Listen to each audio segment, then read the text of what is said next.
everybody. Welcome back. Wednesday night edition of Inside the Headset. Going to roll all the way over to West Tennessee as we leave the state of Alabama. Going to talk to a private school head coach. He is the head coach of the Christian Brothers Purple Wave, head coach Thomas McDaniel. How you doing tonight, Coach? I'm doing well, Stork. How are you? I'm doing well. You sound a little sick, Coach. No, I'm good, brother. Okay, good.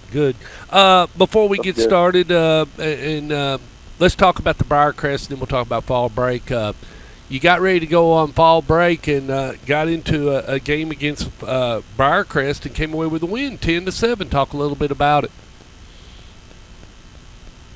Yeah, I mean, it seems like it was forever ago at this point, but whatever. We'll take them.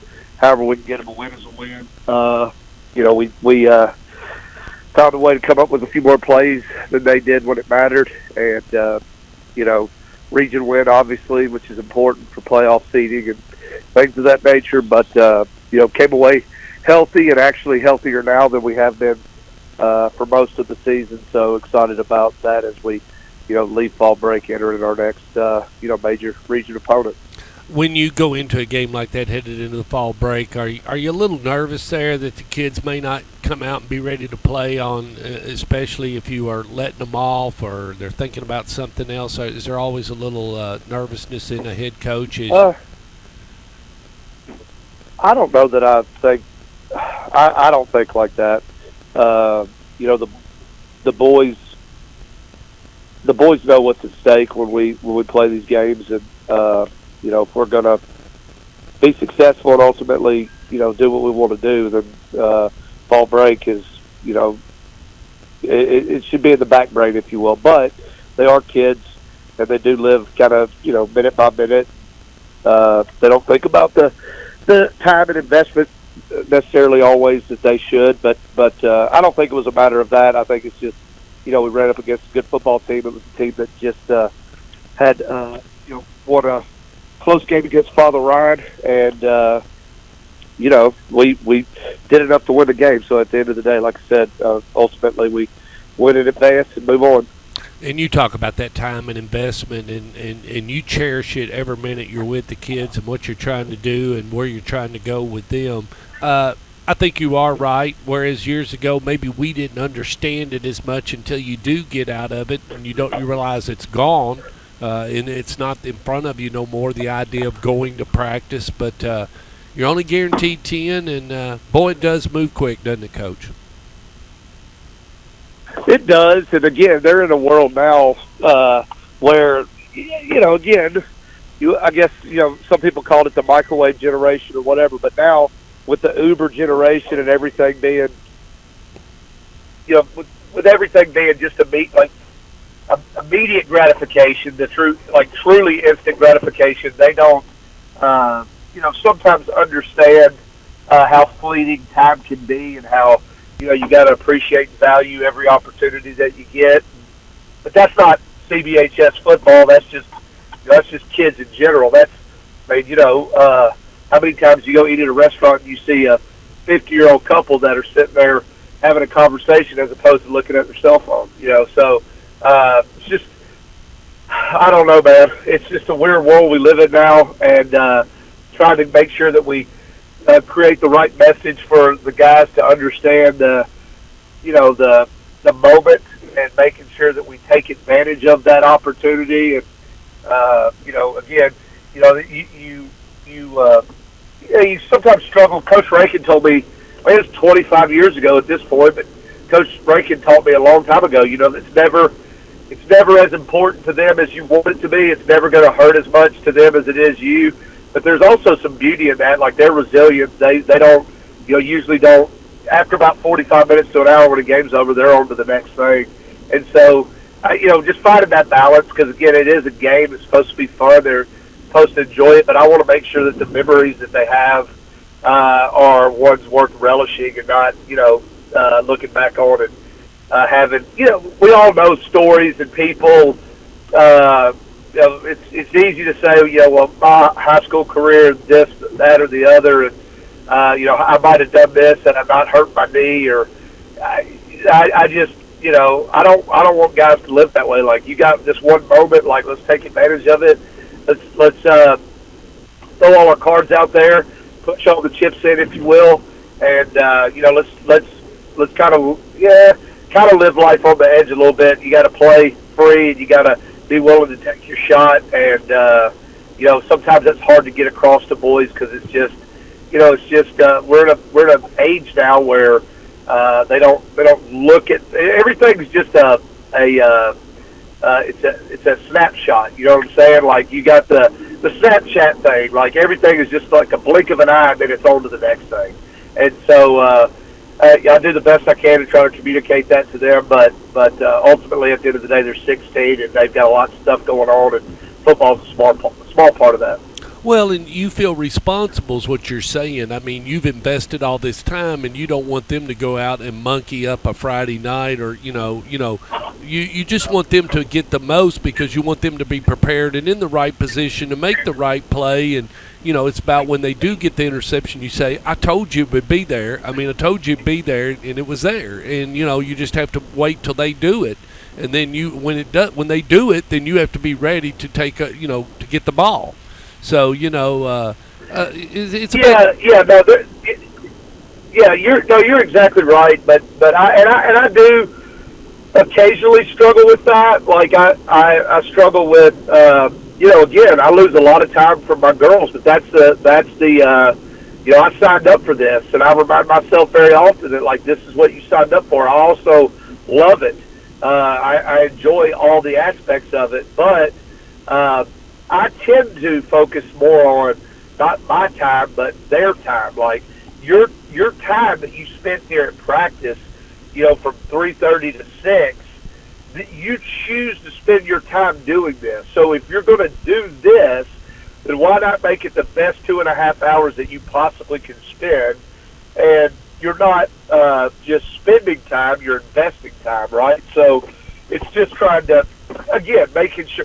You have to tell adults that, too. So it's not like, it's how many people do we know that they clock in and clock out, they're just getting through their day. Oh, God. And, I don't, yeah, right, and so I don't want, I think you're in a profession where you've loved what you do, but there's very few people that get to, I think that's probably one of the biggest things I try to make sure I express to our guys is, like, you gotta go and do things that you love doing. So you should love the idea of going to practice. Like, the practice and the preparation and all that goes into it is really the most joyful parts to me. Like, do I like the fact that we executed a, whatever you want to call a special play or a trick play? Like, you don't even know this, but we took a drive against Brian Crest. We were down 7-0, and we took a drive 96 yards, late third quarter, early fourth quarter. We took a drive 96 yards, scored, made it 7-7. We stopped them. They punted back to us with limited time, and we now all of a sudden, if you throw some kind of reverse pass, it's a Philly special. I don't know what that's all about, just because Philadelphia did something similar. But we did a double reverse quarterback throwback with about 14 seconds to go, and got it down to the 20-yard line and kicked the field goal to walk off and win the game. And that's awesome. It was fun in that moment. Was I disappointed that we didn't play better? Absolutely. Would I have liked to see us put the game away earlier? Sure. But it beats the hell out of losing. And it's not like we drew that play up in the dirt. It's not like I just said, hey, timeout, we're going to do this, this, and this, and hope to God it works. Like, we practice these things, and but you practice all these things for a reason. Just, again, you've been doing this long enough. I have to tell our guys all the time, just a run-of-the-mill, everyday extra point. Everybody takes it for granted, and at practice, people are not paying attention, and it's kind of like, let's just get through this, get to the next thing. Well, it don't matter till it matters. And then when it matters and you're down 7-6 with 4 seconds to go, and you need to kick that extra point so that you can at least take it to overtime, then everybody cares. And that's not the way you can approach things. It's all got to be a sense of urgency all the time, and that's hard to create, but that's what you got to try to do. You got to try to duplicate that so that kids understand the importance of, like, this third and long. This is why we're calling what we're calling. And again, in this Snapchat society that these guys grow up in, man, it's like one click of a photo and then it's on to the next thing. And so being able to, I guess, ingrain that into them can be difficult at times. Well, and just like you said, you got 2.5 hours, and you take it so serious, and you should, because it's your job. It was what you were hired to do. It's what you said, as you say, I chose to do this for the next 3 or 4 hours. Be a high school football Correct. coach, and your job is to be prepared, and you have very prepared practices and very timely things, and for him to hit their stations. But, it's all about them. The quicker they learn to do it better and faster and more efficient, we don't have to do a lot of that stuff because you know what you're doing and you're where you're supposed to be. But until you prove that to me and we're not making those mistakes on Friday night, so on and so forth, we got to continue to do it. And repetition is the only way to do it. That's the reason why you keep saying, run it again, because you want them the repetition. Yeah. Yeah, and you... I mean, you're exactly right, and the other part of that, and again, I think our guys do a good job about understanding this. Is like I try to make sure they understand. Like these practices are not like, again, everybody skins the cat differently, but like our practices are scripted down to the minute, and every drill has a place and a purpose. And when I say scripted, I mean that is the play number, the hash, the personnel grouping, the call, the defensive look. I mean, it takes it takes a lion's share of my time to get practice scripted, so that the time for the boys is as efficient as possible. Again, it requires additional time for me and other coaches on our staff, but that's what we're supposed to do in order to be able to get them prepared. So I think our guys do a great job of understanding what the expectation level is at practice and trying to execute what we want done. But sometimes you're going so fast and you're trying to get so many things accomplished and look at all these different formations and what they do on this down and distance and all that. And sometimes it is good, you need to slow down and make sure, okay, do you understand the situation of football? Because I think you and I have talked about this before, but like this generation of kids, they don't watch a ton of football. No. Even when I was a kid, you watched it, but you also played it in the backyard, which was not real football, obviously, but you played football and you played video game football all the time. I don't even think they're doing that anymore. So, like, there's certain things about divider rules, splits, and the spacing on the field and hash marks and calls and like penalties. The kids don't know football the same way, so you gotta spend that time to make sure. I think the adage about assuming, and you can't take those things for granted, and making sure that they understand exactly what's going on in the game. And you were just talking about the hashes and the marks and stuff like that, and people don't realize how important it is when you got turf and you're able to line up properly and put them on the right position, because everything's perfect when you go out on a turf field. It's the same template that you work with, and not having a field where there are no markings. Then you get out there on Friday night, boy, you really feel you really miss those lines. You know how important those lines are, don't you, Coach? Oh, 100%. Like, we are very fortunate that we're fixing to have a turf improvement. We've got a big. You've been to my place one time. We have a big grass field on the back of our stadium. Yes. And after the season, our game field and all the grass is getting turfed. And my AD and I have been working together because we're trying to keep the backfields as visibly appealing as possible without too many numbers and lacrosse lines and soccer lines, all the stuff that goes on. And I was like, I don't need numbers, I don't need hashes, but I got to have marks. Like, I got to have ticks for where the hashes are, the numbers are, because you got to have the landmarks on the field so that the spacing. That's why, again, as a football nerd, that's why one of the reasons why football in high school and college and the NFL are so very different is because the hashes. People don't realize the hash marks in college and the hash marks in high school and college and the NFL are so drastically different. Like the NFL game is almost exclusively played in the middle of the field. There is no field defense or field offense because the hashes are so narrow. It's almost always in the middle. Whereas in high school, you have a lot of field and boundary calls offensively and defensively because that's where all the grass is. Whereas when you're watching the Titans, the ball is somewhere near the middle of the field all the time. And so it is a very different game, and it does matter when you're teaching people, how they're supposed to line up and spacing and things like that. Well, and that's the reason why you don't run pro plays in high school. I mean, it's hard to do because it's a different football game, as you say. Well, you did go on fall. You did go on fall break, and I did want to talk a little bit about that. How was Pickwick? Pickwick was awesome. I met one of my best friends there. He has a new wakeboarding boat, so we got to take the kids out. My youngest went wake surfing for the first time. I hadn't been wakeboarding I hadn't been wakeboarding in 20 years.